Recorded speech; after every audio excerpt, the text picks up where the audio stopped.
Well, folks, we all know the story. 4 brave astronauts head up into space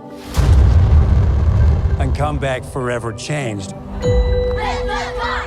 This car?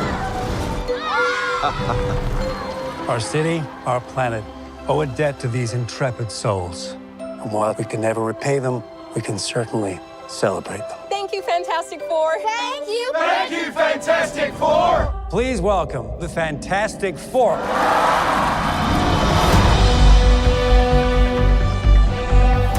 Herbie, how's that sauce looking? Okay. That is fantastic. You're late.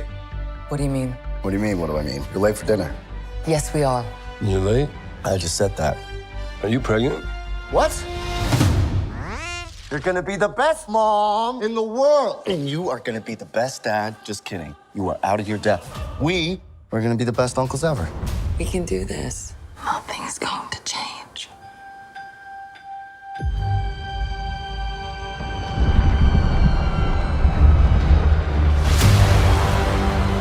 Are you the protectors of this world?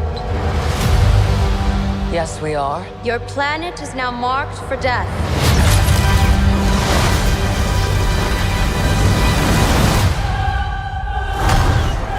It's my fault. I stretched the bounds of space. And they hurt.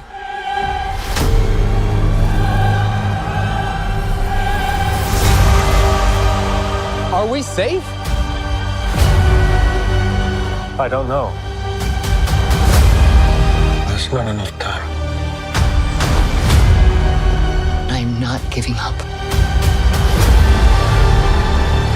We will face this together. We will fight it together. As a family.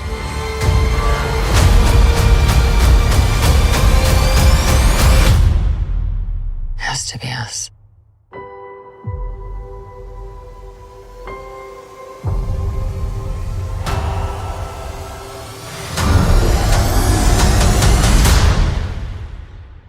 We will protect you.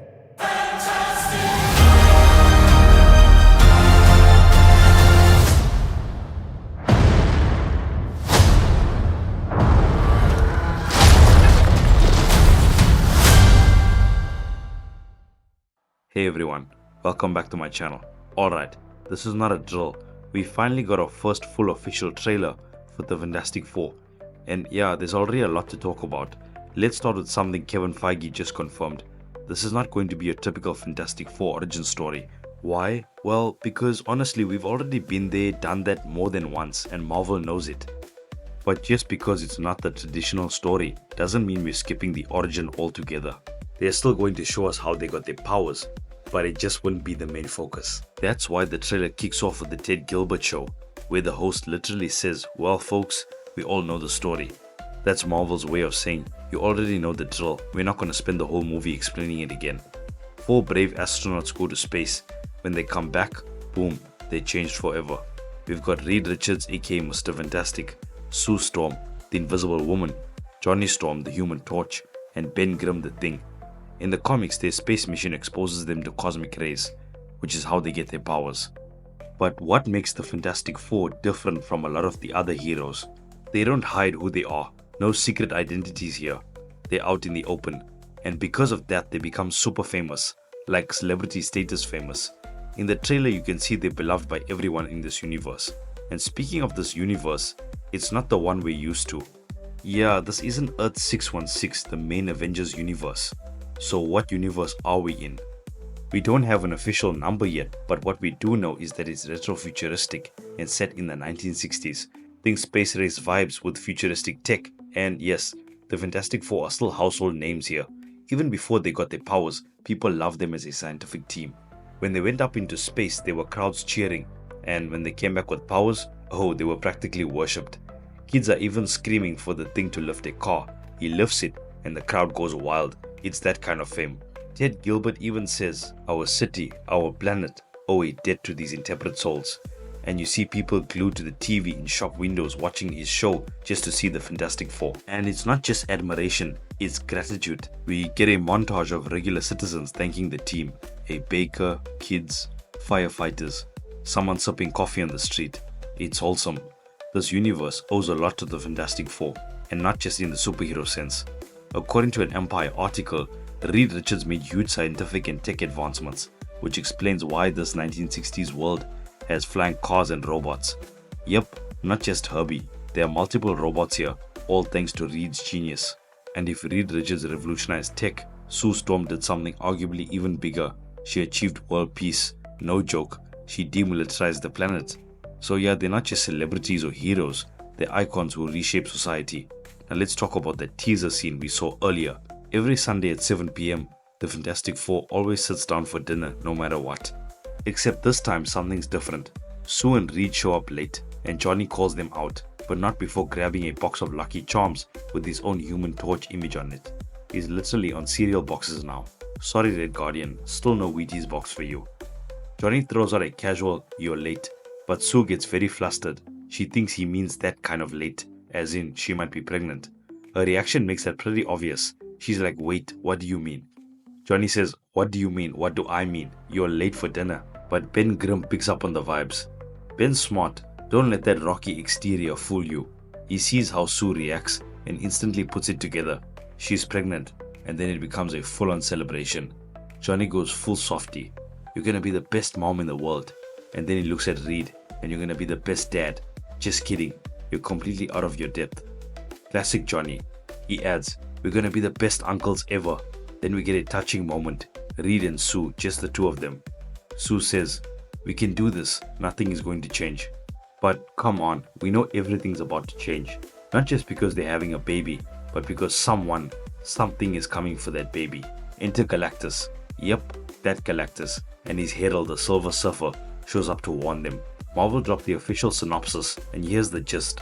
Reed, Sue, Johnny, and Ben have to balance saving the world with their family bond while facing Galactus and the Silver Surfer, played by Julia Garner. Now let's clear this up. This Silver Surfer isn't a gender-swapped Norrin Rad. Nope, this is Shalla-Bal, Norrin's lover from his home planet, Zen-La. In the comics, when Galactus first threatens Zen-La, Norrin sacrifices himself to become the Silver Surfer, sparing his planet. Shalla-Bal? Well, her story gets wild. She gets manipulated by Mephisto, brainwashed by Dr. Doom, renamed Helena, and becomes his loyal pawn. Doom uses her as leverage to control Norrin. He tells the Surfer, "Take down the Fantastic Four or never see Shala again." And here's where it connects directly to the bigger MCU plans. This whole Silver Surfer Shalla-Bal backstory ties in with Dr. Doom, who we know is going to be the main villain in Avengers Doomsday in Secret Wars. So even if Dr. Doom doesn't pop up in the movie, don't be shocked if he shows up in the post-credit scene. Also, in the alternate universe of Earth 9997, it's Shalla-Bal who becomes a Silver Surfer instead of Norrin Rad. And since this Fantastic Four film is set in an alternate universe, it could totally be Earth 9997, which brings us to the question, what happens to this universe? We already know the Fantastic Four will end up in Earth 616 eventually. After Secret Wars, the multiverse is going to collapse, or at least change forever. So Galactus and Shalla-Bal, they might not make it past this film. That's likely why Marvel gave us Shalla-Bal now and saving Norrin Rad for later.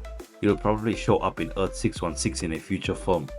So in this trailer, Shalla-Bal arrives and essentially says, "Your planet has been marked for death," and then she bounces. But Johnny isn't having it. He chases her into space, likely trying to get answers. Why our planet, he might ask. And she probably drops the bomb. Galactus is coming.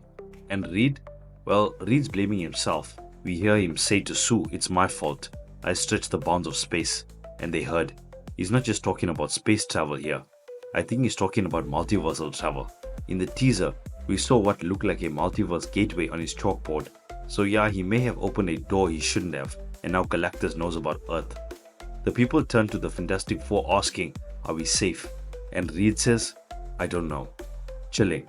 But you know the Fantastic Four, they're not backing down. We see shots of them going back into space, maybe to confront Galactus, maybe to fix Reed's machine. But the trailer also shows that the final battle will take place in New York City. Galactus comes to Earth. Reed seen stretching, finally, and in the background, you can spot Galactus's huge head. Now he's not planet-sized here, he shrinks down, probably to fight them directly. That's the only way this works. Reed is also holding a rod, maybe the cosmic control rod, a reimagined version of the ultimate nullifier, the one weapon Galactus actually fears. And why is Galactus even after their baby? Because that baby is Franklin Richards, one of the most powerful characters in all of Marvel.